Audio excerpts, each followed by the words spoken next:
I bid you all good morning, good evening, good night, wherever you may be watching this transmission. Tis I, Mike Martins, bringing you a very important article.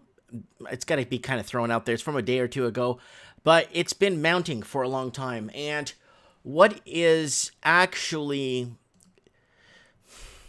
concerning is the amount of homeless situation we're having, whether you're in Canada, Australia, New Zealand, the UK, Western United States of America. They're plagued by severe affordability levels, severe homelessness levels. A lot of the people that are homeless, unfortunately, it's not that a lot of them have, whether it's like old pensioners, war vets, whatever the deal is, are on some sort of payment or something's coming in, something, pension or something's coming in, or even some people that work full time are still homeless. Then I was reading articles from all over the Commonwealth, all the English-speaking world. Same problem. People with degrees, college degrees, homeless. So what is happening? Well, one thing that really upsets me is we had the elections in November of 2019 in Canada, and not one single question was asked. I'm not going to blame like a lot of these politicians, but what I'm going to say is that the proper questions weren't asked. What about the fentanyl crisis? What about the opioid crisis across Canada? What about the massive homelessness? What about unaffordability? What about the $200 billion in dirty Chinese laundered money? What about all that stuff? Nothing was brought up, right? And I brought up the articles that Canada would be in a recession if it wasn't for money laundering. I'm going to have to bring that up because that sounds very far-fetched. So you wouldn't believe me if I said that. Yeah.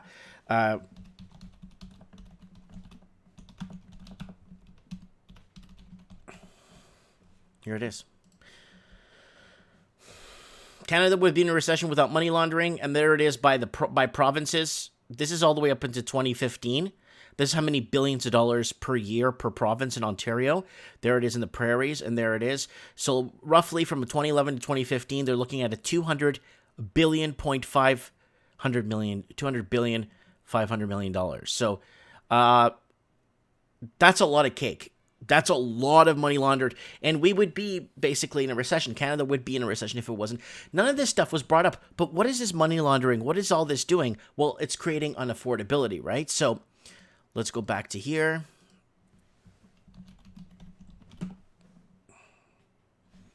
So the city of Vancouver now defines $3,702 rent as affordable housing. Why are they doing this for, Mike? Well, let me tell you why they're doing this for. Public sector workers. Public sector workers, nurses, doctors, people that work for the government, that work in the public sector, can't afford to live in their own cities. And what do? Well, they build affordable housing units, but you need to make you have to be able to pay this to get in. This way, affordable housing only goes to public sector workers mainly, not families that actually really need it. You know what I'm saying? So that's what's happening. So people were promised these big end paying jobs, but now it's almost like they're in this warp, this weird phenomena they're going through right now. You know what I'm saying? And then the whole Commonwealth is doing this, so it's not just Canada, bringing in wealthy Chinese worker students, and it's a lucrative business, and this is a big deal. Canada, it's not just Canada, it's Australia, New Zealand, and the UK, and Western United States. They're bidding for, Canada wants more Chinese worker students and tourists as immigration minister, and they're looking to bring in 500,000 per year, right? So that it just doesn't make any sense. Like, I get it, they want to compete for wealthy investors, and this is what helps prop up. See, it's the biggest market in the world, and they spend a lot of money, and that's what they want. They want people to come in with money. When my dad came in, my uncle, my grandfather, when everybody came in here to Canada, they came and it was really hard to get in. They made sure their physical checked out. They make sure this. They had to do tests. They had to sing the national anthem. They had to do all these tests and learn about Canada and make sure that they would be a good citizen. And they were. God rest my dad's soul. And the reason why I have such a big tick on my shoulder is the mass deportation of Portuguese in 2006, 7, and 8. Yeah, you heard it right. From children from high schools, parents, families, mass purging, and it's all backwards. It doesn't make any sense. So anyways, let's go with this article that was from a day ago. The health cost of being poor. This is actually a big deal. So we kind of break down every little province here, kind of understanding what's going on. Canadians pride themselves on having a healthcare system for everyone. But an editorial published on Monday, the Canadian Medical Association Journal, says the system is failing people with low income. Yeah, it's a problem. This happens in several ways, says authors editorial Dr. Andrew, Executive Director of Health and Social Policy at University Health Network in Toronto. Dr. Andrus, CMAJ's Editor-in-Chief. First, publicly funded health care in Canada covers only certain services. Prescription drugs are inconsistently funded in Canada. Coverage of physiotherapy is almost non-existent. Home care coverage is inadequate, so is counseling for mental health problems. Yeah, I mean, when it's federalized, it's kind of like people are pushed on so much paperwork, so many cases to work on. It's really tough, right? If it's private, people will take on their own cases they want, work with people they desire to help and stuff like that. Kind of becomes more of a passion, getting to know some of your clients really well. But when you're a caseworker and you're pushed on with 300 cases a month, you got to kind of, it's hard. Poverty also leads to insidious barriers even when services are free. For instance, they might not be able to afford the cost of transportation. Income disparities lead to predictable shortfalls in health. A recent report from Ontario found that only 54% of women living in the poorest neighborhoods got screening for cervical cancer, but comparison, more than 67% of women living in the most affluent urban neighborhoods got full screening of cervix cancer. Disparities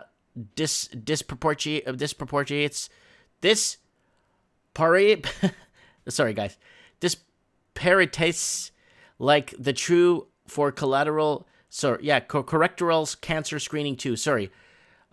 Big words for me, guys, but I want to get to my point here. So, Canada ranks poorly on social spending. This is a big deal. The homelessness is becoming a huge deal. A paper published last week by CMAJ argued that Canadian social programs have changed relatively little over the decades despite substantial transformations across society. These include increased migration and cultural diversity, changing family structures and gender roles, as well as changes in the economy and globalization. Instead of trailing other well-off nations, Canada should be leading the way. It's the right thing to do. Given the cost of healthcare, it's also the smart thing to do, as a prevention cost for less than managing serious and avoidable chronic diseases. So it's not just here in Canada. We got typhoid crisis in California. Where is that? Let me get that article here.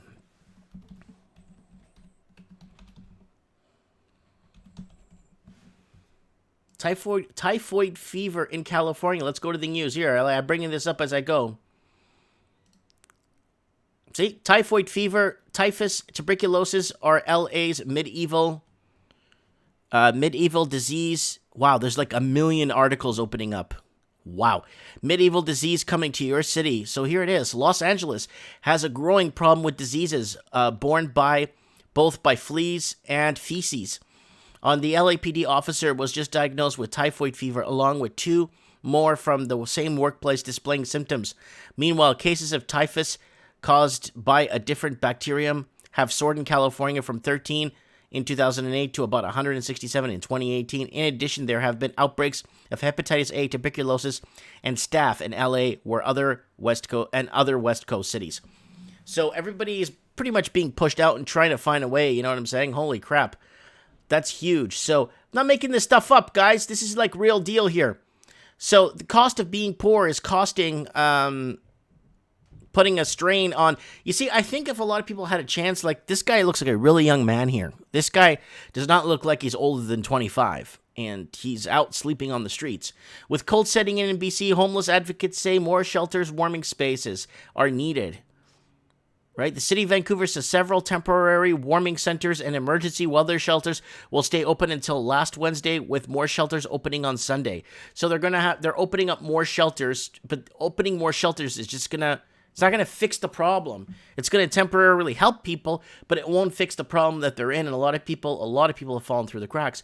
Vancouver homeless say they're scared of dying during extreme cold.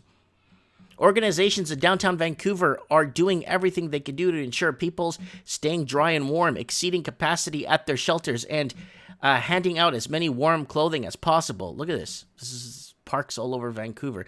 The best city in the world, right here, people. Oh, it's also the friendliest city in the world, too, by the way. Difference between life and death. Calgary Rescue raising money for pet-friendly shelter. Again, a lot of pets are being abandoned with owners that can't afford to keep them. Homeless shelters overcapacity as bitter cold grips Calgary. Again, it's getting really cold. Let's look it up right now. Calgary, the latest snap of frigid temperatures in Calgary is a major cause of concern, especially for those living on the streets. The deep freeze, wind chills in the -30 range has local shelters at capacity. So there was homeless before. But that was like, I'm down on my luck, I'm homeless, I'm going to go to the shelter, get myself back together, get a job next week, and get back on my feet. But that's not the case anymore. You don't get a job next week. Even if you have ties right to the Obamas, you won't get a job next week. So here it is. Let's look it up for today. So it's not that bad. It's -2. It's going to hit a low of -6, -2, -7, -7, -12, -7 all week, and snow pretty much half the week. So it's not that bad. Let's look at Edmonton.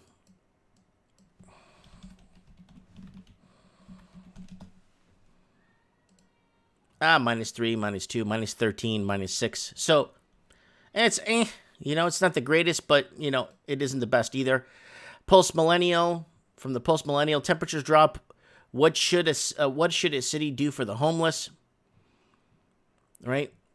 And getting these major problems, and it's attacking the extremely young, like young people, young.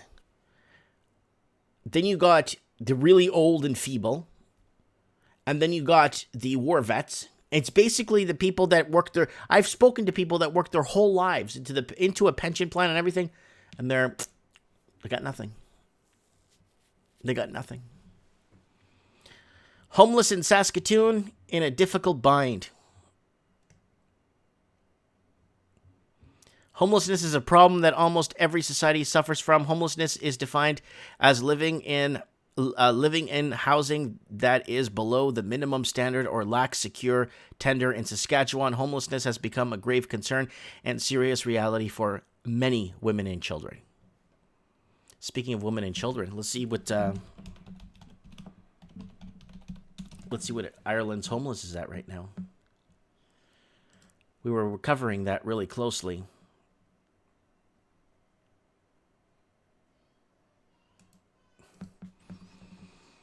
We're covering Ireland's homeless crisis. 222 homeless people died in Ireland in the last 4 years, according to figures. So homeless people are dying. Ireland right now is sitting at about 11,000 homeless people, and 10,000 homeless people, and 4,000 of them are children. Life expectancy for homeless people is 42 for men and 37 for women. So Ireland also is gripping. Ireland is a really interesting little tidbit of a phenomena. Ireland, up until 2017, really didn't have this major issue with homelessness. Then the summer of 2017, they started seeing a rare phenomena of bidding wars. Foreign investors coming in and bidding on properties, and the local Irish, especially in Dublin,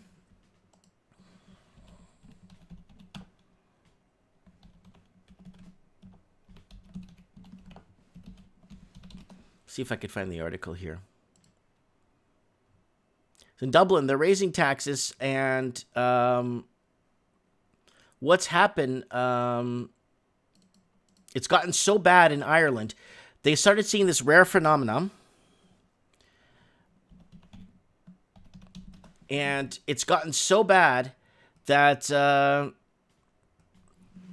they've never seen bidding wars until 2017. Australia's had bidding wars since 2010. Vancouver's had bidding wars since 2014. They've never seen bidding wars like this in Ireland. Then they changed the country so much in the last 2 years. Here it is. Dublin homeless charity seeing increase of number of homeless. The charity has released is seeing increased number of children and elderly coming in for food in Dublin. So this is there was an article I read where the city is changing. Let's see, Dublin business, Dublin. There was an article I read how there's a massive change in the city of Dublin, and locals are hating it, and they're really upset about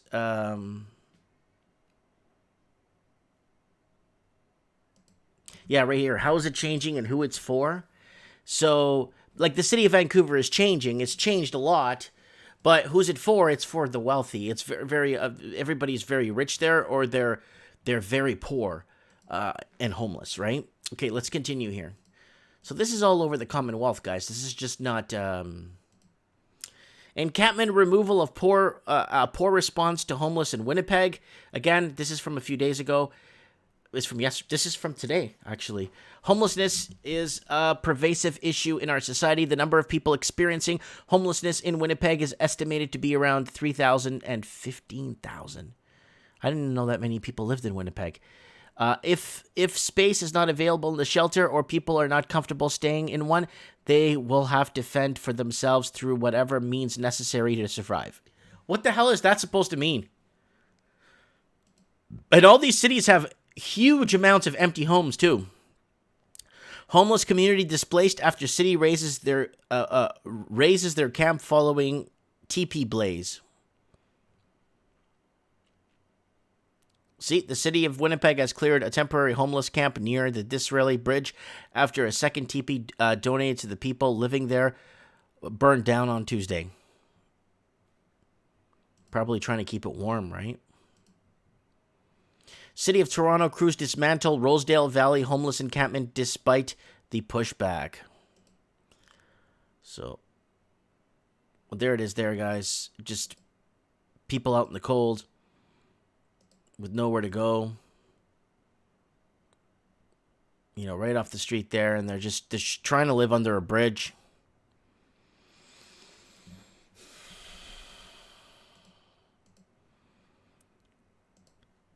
Homeless from around the city put pressure on Toronto shelters.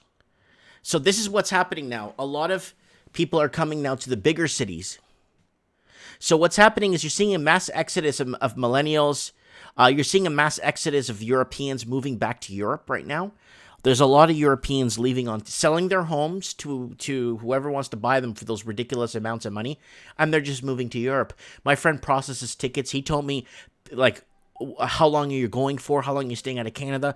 They're saying, I'm not coming back to Canada. I'm buying a one-way ticket to Greece, and I'm going back to where my dad or my grandfather's from. And my dad has a house there. We're going to go there and clean it up, and we're going to try and make do there. We can't make it in Canada. Even if we get $1 million for our house, we still have to go back in the property market and buy another house for $1 million. That's realistically worth 40, 50 grand in Spain or Greece, right? The same house, 40, 50 grand. It's built better. It's built to last in Spain and Greece. Anyways, so they come by taxi bus directly from Pearson International Airport to avail themselves of Toronto shelter services. So a lot of them are bringing themselves in. I think a lot of cities are bringing in homeless from other cities. They're moving it around. They've been doing that all over the States too. She also noted that the city of Toronto has the most shelter beds per capita in Canada. Some 247 per 100,000 people. By contrast, Peel region has 37, Durham has 18, and New York region has 14. So they do have facilities for the homeless. And I think they're coming in. If they're coming in by plane from Pearson International, they're flying on a plane. They're getting here from somewhere else, right? So they come by taxi bus and directly from Pearson Airport to avail themselves of Toronto's shelter services. So homeless couple evicted from makeshift home under Toronto Bridge. Another couple evicted. It just goes on and on and on and on. We had these problems before, but not at this degree. Because back in the day, Canada was, you know why people had pensions and had benefits at work? Do you know why people were offered all that stuff?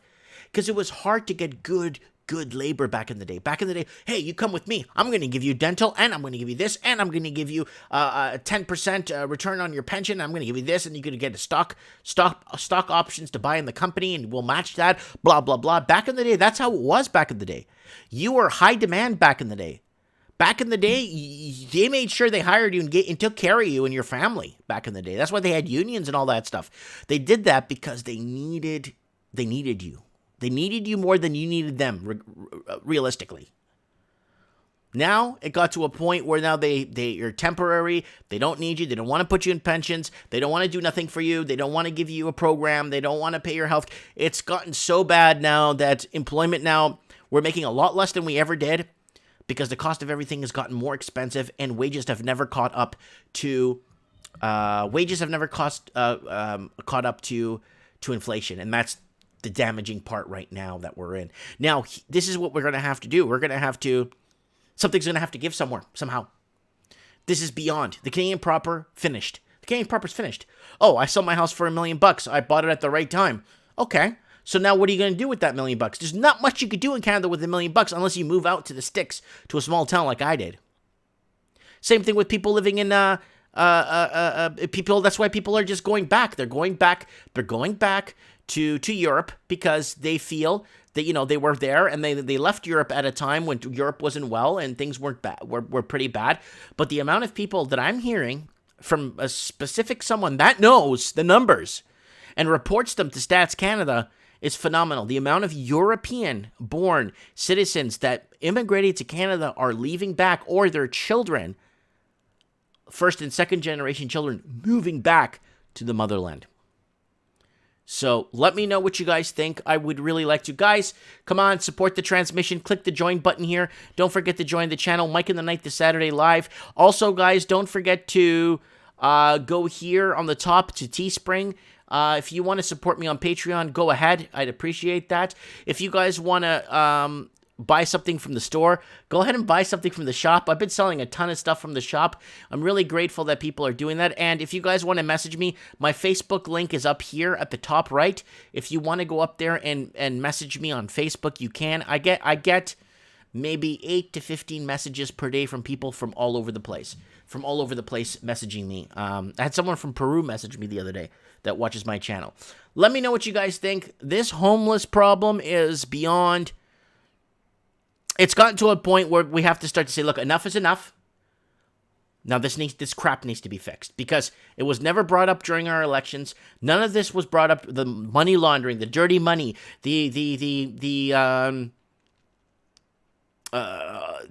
homelessness, the opioid crisis, the fentanyl crisis, the amount of just the youth not really having a chance anymore, I'm not trying to be all doom and gloom. I'm actually really trying to put this out there in a positive sense so we could maybe come up with ideas to actually make things better, Let me know what you guys think. Thanks for watching, guys.